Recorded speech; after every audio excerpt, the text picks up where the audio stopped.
Mapagpalang araw po sa inyong lahat mga ka-espiritual. Ako nga po pala si Kuya John, isang spiritual healer at spiritual warrior. Nais ko pong ibahagi sa inyo ang aking mga karanasan sa spiritual na paggagamutan at mga testimony. Nang sa ganoon po, ang sino man pong may mga iniindang sakit at karamdaman ay magkaroon po sila ng panibagong pag-asa sa kanilang buhay. At magkaroon din po sila ng lakas ng loob na lumaban sa kanilang sakit at karamdaman. Tulad po ng pasyenteng ito. Hello mga ka-spiritual, ako po si Kuya John. Ito po yung pasyente ko. Matapos natin siyang gamutin, ultimatum, pagkatapos diha na mga tambalan siya, nakatayo kagad siya, tapos nagpaalam na sa akin magsuri ng gaysano. So, sabi ko, ako naman nagulat, sabi ko, sure ka ba ate? Oh, malakas ako, magaling na. Ang inaalala ko, baka mabinat, kaya sabi ko, sige, magpasama ka ng isang tao, payagan kita. Tapos bumalik naman, sige, magkukontak ng gabi kung okay na, nakauwi na ba, o okay naman. So ngayon, siya nagtitestimony. So, kung paano tayo nagamot, simple lang naman tayo manggamot sa kanya. Wala naman tayong ibang pinakikita na kung ano pang inihingi. So, ako good mismo ang na lumalaban doon sa gumagawa ng sakit. Si ate, binarang to si ate. Pero, hindi ko sabihin kung sino nagbarang o tagasaan. Bawal sa akin yan. Hindi tayo pwede masabi. Basta importante, nalaman natin na gano'n nangyari.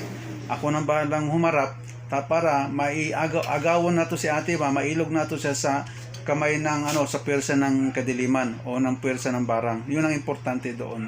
So tuwan-tuwa ako at saka yung mga ibang pasyente ko na gumaling din sama sa kanya na mabilis ang kaayuhan, tuwan-tuwa sila nalaman kahapon, pati sa Ate Flor, yung teacher sa Amparo kasi gumaling din yun siya sa akin Yung mga driver. Tuwan-tuwa sila, marami natuwa kahapon ay. Totoo lang. Sabi nila sa akin. It's a blessing, it's a miracle. Miracle talaga. Maraming salamat sa dakilang lumikha ng langit at lupa. Napakabuti niya, napakadakila niya at napakabagsik ng kanyang kapangyarihan. Driver, anong sabi nila? Sabi niya, nabigla daw ko sila. Bakit? Sige, okay lang na Ganon ang testimony man Ang bilis gumaling? Oo. Anong nakato sa gaysano. Oo. Hindi ko na sila katuo. Oo. Totoo lang. Pasalamat kami sa Ginoo. Salamat kami po sa imo. Naulian yung mga akong anak. Ako kiming kuhan nga kalipay. Murag nawala na po ng among kabuol. Oh, yung mga depression. Inahan sige lang sila. Kaya palabi. Ampo lang ta. Makani itong manambalay, timan kuhan yun ang idungog yun ang among mga pag-ampok ba. Basta tayo po nananalig sa dakilang lumikha ng lupa. Sa puntong ito ay katatapos ko palang gamutin ang pasyente. Mga ka-spiritual healer, ito si ate, ang bilis ng ang bilis niya. Katatapos ko lang gamutin ngayon, gusto nang pumunta na lakad na. Ate, pasalamat ka sa dakilang lumikha ha. It's a blessing ha. Okay, sige. Sige, salamat. Hindi ko na po maipakita sa inyo at nakuha ng video kung paano ko po ginamot ang pasyente dahil critical po ang kalagayan niya at nagmamadali na ako nagamutin siya. At isa pa, nakaramdam na rin po ako ng tirada ng nagbarang sa kanya, kaya kinakailangan ko na kaagad siyang gamutin, hindi na ako nakapag-video. Ate, siguro yung sinabi mo na nasa ospital ka na nag-ana na lang ka, siguro ginawat na lang siguro ni mo na wala na? Oo. Mao to siguro na dungog ni mo ang boses ko. Oo, nagsige mo kung ingon sa ila palitin ako og puti na sinina So grabe. Puto na ako sa kabao. Nagsige jud ko ingon. Nagbanggit ka na ng kabao mo to? Oo, Promise. So grabe. Promise. Grabe naman. Nagbanggit. Muhilak mo na si mama. Mayroon si mama. Samok diya. Sige, kuwan. Mayroon ko sa ila.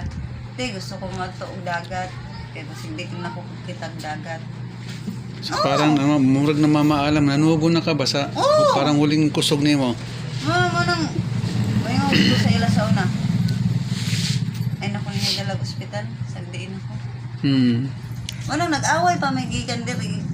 Nagidala ko nila ospital. Nag-away pa jud bidire. Kaya di na jud ko magpasok sa ospital. Gusto pa nila na ipasok sa ospital? Oo.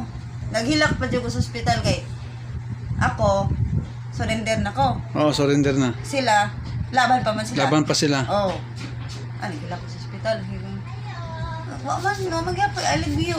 Anak ko, wa may alibyo sa ospital. Bisa kung saan na ko. Bali-balihon na ko sa doktor. O, sugba din ha. Balihon nila Wala pa. man. Basta kung saan nila pagbuhat na pag-examine sa imo, wala sila makita. Wala sila makita nga finding. Grabe. Itong time na ngayon si ate, nakontak na daw ko mo. Ito na, brag, nabuhi akong lugo. Ngayon ako nga, siguro niya akong ihuwag nga, sige makikita sa ilama, gusto ko, o na may matambal sa ako, gusto ko kusog. Kunya, muagbat din sa nangbuhat sa ako.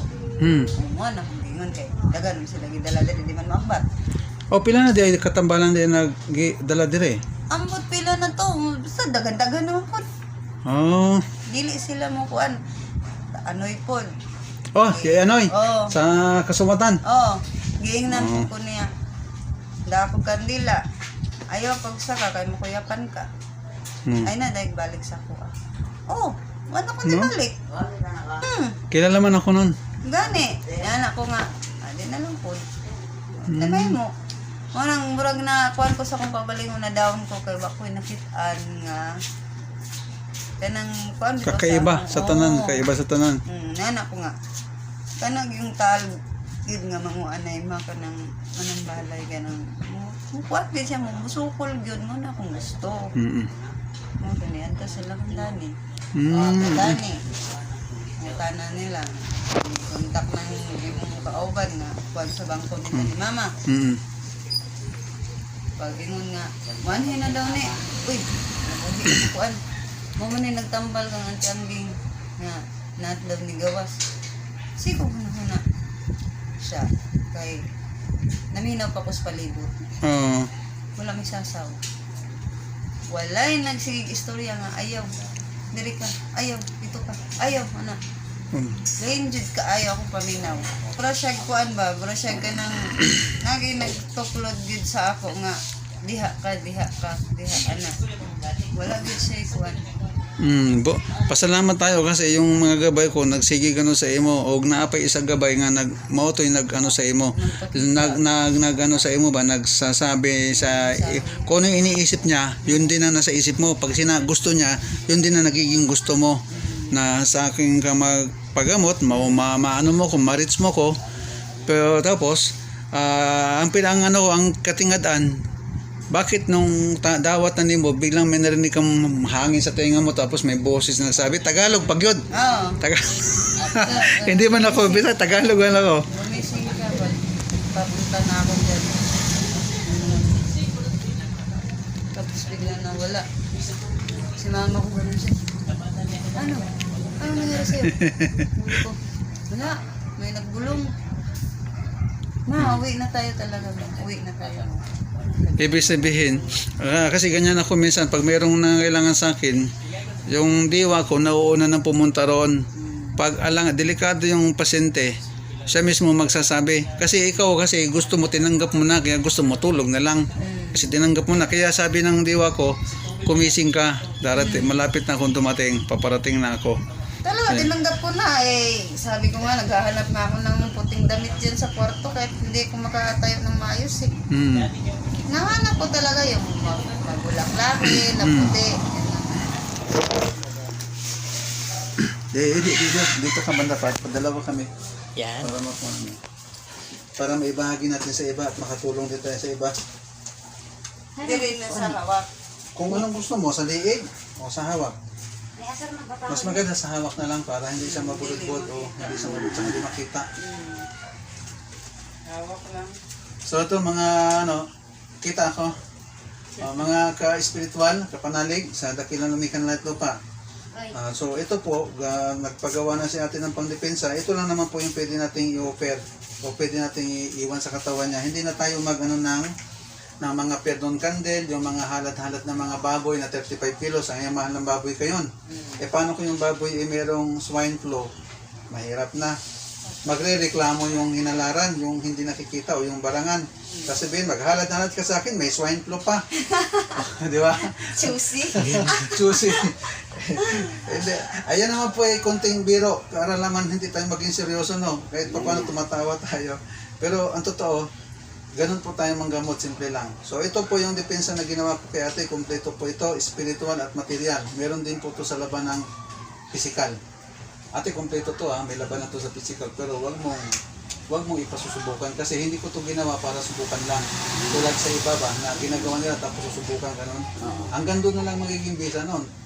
Eh sa akin, ito ginawa ko sa takdang panahon na kakailanganin mo na siya. O, kikilos ito ha. Tested na ito doon sa nongnong na yung kwento ko sa iyo na isang ban. Imbes na pumutok yung ligid sa may klaberya, paana-ana para dito ka ng manoktalan. Pag putok ng ligid, di siyempre kakayod yun, yung ligid. Babalintong yun. Hindi, umangat yung sasakyan sa hangin, tapos umikot lang ng 4 na beses. Pero hindi sila naalog doon sa loob, hindi sumayad yung ligid sa semento. Umangat daw sila sa hangin, tapos nung malapit na sa bangin, saka huminto yung dalawang di pa, bangin na. Huminto ang sasakyan. So yung mga gabay ko, nung tinignan ko yung mga gabay ko, nakatukod lahat sila doon sa sasakyan. Pagtukod nila, inangat nila sa hangin para hindi sumabit yung ligid. Kasi pag sumabit yon sa Diretso yun. yun, tatalon, tapos cirko. So yun. So dito na babasbasan ko muna.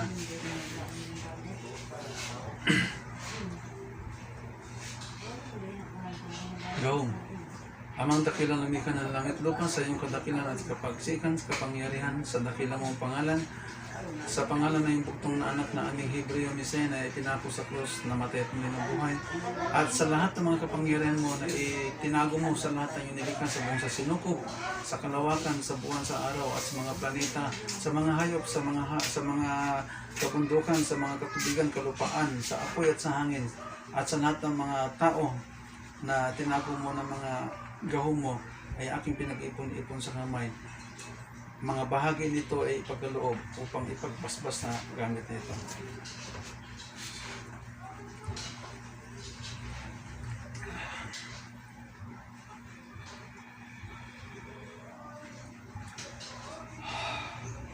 Ikaw ay ginawa ko bilang na isang mabuti at mabisang at malakas na panlaban sa lahat ng uri ng mga laban ng spiritual, material at physical. Patuloy mo ipagtanggol at ipagsanggal ang laban sa mga negatibong pwersa sa material na bagay, physical at sa spiritual ang nagtatangan sa iyo. Sa kanya, ikaw ay aking pinagkakalo. Tapin mo ang nakasakya sa lahat ng mga sakya.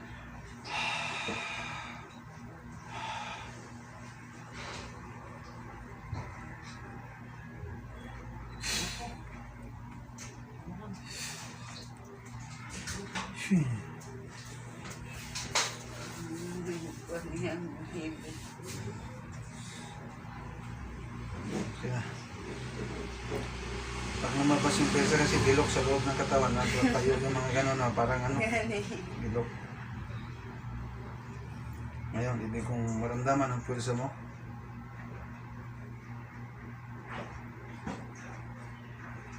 Ayun, buhay. Buhay pwersa. Iparamdam ang pwersa mo.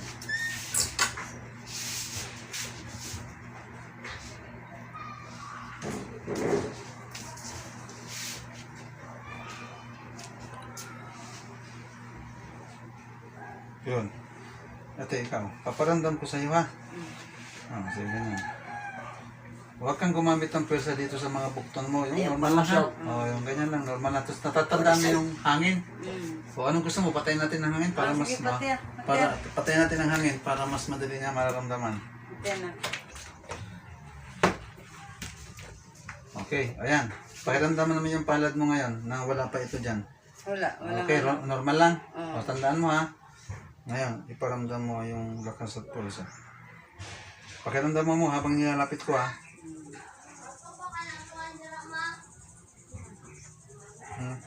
Oh, bakit gumagalaw kamay mo? Bakit gumagalaw? Meron Ha? Meron something. Bakit? Ginagalaw mo. Meron something. Ano naman mo? Parang may gumaganon. Kurente? Oo. Parang may tusok-tusok na nipis. Kurente yun. Yun ang puwersa niya. Pero hibla lang yun. Hibla, hindi malakas. O, isa pa. Yung ibang pwersa na mo, iparamdam mo ha sa kanya ha. Yan. Ayun o. Oh. Ayun o. Naramdaman mo dumadaloy doon? Oh. O bakit? Nadiri mo. Nadiri. Dumadaloy siya? Oo. Ah. Maramang mawalag kusog. Oh, pero ngayon okay na. Oo. Okay na. Okay, sige. Nadiri brag ipislit. O ngayon sabihin mo sa kanya, ngayon, sa kanya ka na, tanggapin mo na, hawakan mo siya, dahan-dahan, sabihin mo, maraming salamat sa iyo. Sa iyo, maraming salamat, nagparamdam ka sa akin. Hawakan mo, mawawala, hindi ka na maanuhan, hindi Sabihin mo ko na yun. maramdaman, no? Ah. Sabihin mo, tinatanggap na kita. Tinatanggap na kita. Hawakan mo na. Salamat ka mo. Oh, okay na? Salamat. Nawala? Wala na ma. Oh. Wala na ka ng Konti. night vibration siya nga mukuhan sa akong kamot. Oh. Oo. Oh, tinanggap mo naman. Nagkuhan siya. Tusok-tusok. Nya, na ini kamang diri nga. Ipislit akong diri. So ito, Nawalan siya kusog akong kamot eh. so ito yung gamit ko ha. Mm. So hindi ito biro ha. So ibig sabihin, kaya ako pinaramdam sa inyo, parang sa ganon, hindi ka mag-iisip na dali mo lang nakuha tapos ganun lang, sama lang din po na sa iba. Hindi. So ibig sabihin, may buhay siya. So dapat ingatan mo rin siya. Agay.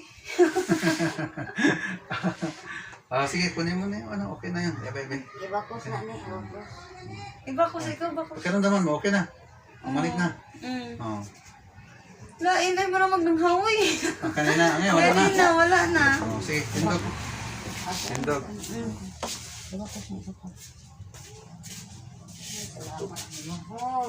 Oops.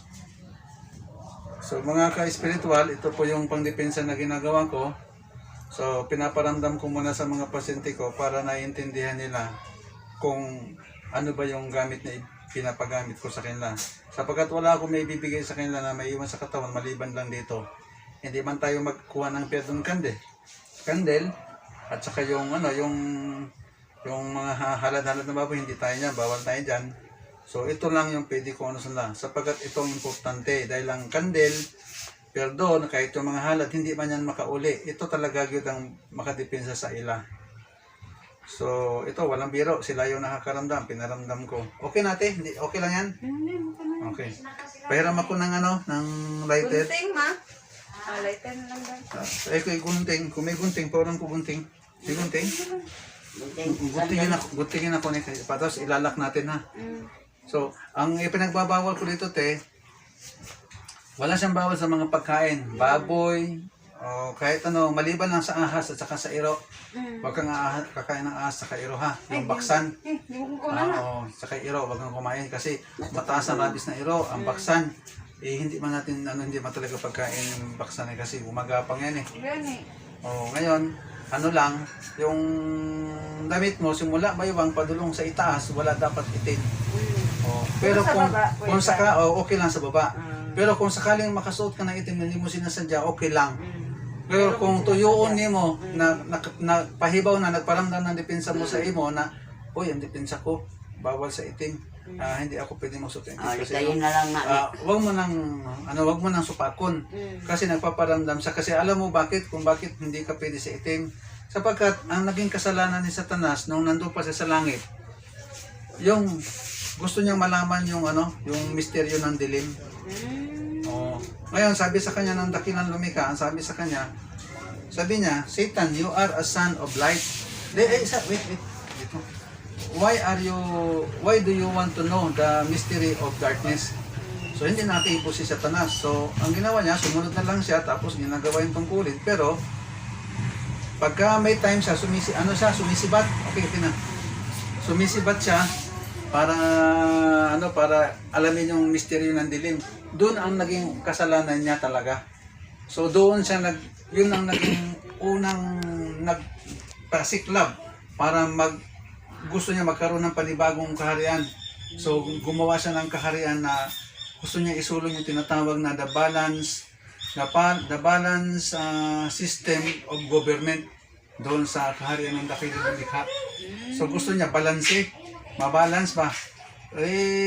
Siyempre, ang dakilang lumikha, ipinaubaya sa kanya lahat kaya nga tinuro sa kanya. Hanggang sa nagpang-abot sila ni Mikael. na mandirigma din. So doon nagkaroon ng paglalaban.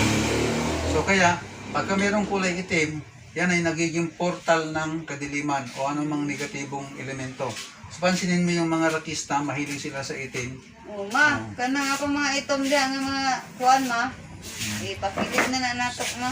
So, mga ka-spiritual na manggagamot, so ako po ito si Kuya John na naisalin ko na po kay ate yung pangdepensa at pinaramdam natin sa kanya kung ano yung bisa ng depensa natin. Kasi mas mainam na maintindihan po ng ating pasyente yung depensa kung ano ba yun siya, kung buhay ba siya o hindi. So ngayon siya mismo nakaramdam, so totoo siya. Hindi natin siya sinabihan na dapat ganito. Wala tong script hindi ito scripted na dapat ganun sasabihin niya. Wala. Wala. Direkta ito, direkta. So, maraming salamat. Mamaya may magpapagamot pa po. Puputulin ko muna ng video at ipakikita din natin mamaya ibang magpapagamot para kung sino man makakita ng video na ito, hindi ko po ito pinagyayabang sa ibang manggagamot. Kung yung ibang manggagamot ng spiritual, kung ano po yung kalaman nila, patuloy lang po ninyo. At tugunan po ninyo yung mga tungkulin sapagkat ang lumikha ang siyang talaga nagbibigay ng kapangyarihan sa panggagamot, hindi tayo. Ngayon naman, hindi po ako maano sa ibang manggagamot, kung ano meron sa kanila, respeto ko po sila sapagkat yun po ang kanilang nalalaman at yun ang kanilang naabot sa kanilang kalaman. Ang sa akin, ang sa kanila, sa kanila. Pero pwede akong tumulong sa kanila kung kailanganin nila ako. Ganun lang tayo. So, sana magkaisa po tayo, walang magsisiraan, magtutulungan tayo lahat para sa matalo natin ang kadiliman, ang pwersa ng dilim. So, maraming salamat po. Ito po si Kuya John, isang spiritual healer at spiritual warrior. Bye-bye. Yun po, no? So, dito na po magtatapos yung ating video. Harinawa po, nakapagbigay po ko sa inyo ng lakas ng loob at panibagong pag-asa para lumaban sa lahat ng sakit at karamdaman. Magkaroon kayo ng lakas ng loob. So, habang buhay, may pag-asa. Sa sino man po sa inyo na gustong magpagamot, magpatingin sa akin, maaari po niyo kontakin sa 0981-649-5917. Ulitin ko po, ang CP number ko po ay 0981-649-5917. TNT po ito. Kung di po ninyo ako matawagan kasi walang signal sa amin, ay mag-text na lang po kayo para sa ganon mababasa ko kapag nagkasignal. O kaya naman ay kontakin po ninyo ako, mag-private message po kayo sa akin sa FB page na ako na Spiritual Healer. So, maraming salamat po sa inyo mga ka-spiritual at pagpalain po tayo ng dakilang lumikha ng langit lupa, ng apat elemento o lupa, hangin at tubig. So, maraming pong salamat. Muli, ito po si Kuya John, ang inyong lingkod, isang spiritual healer at spiritual warrior. Shalom!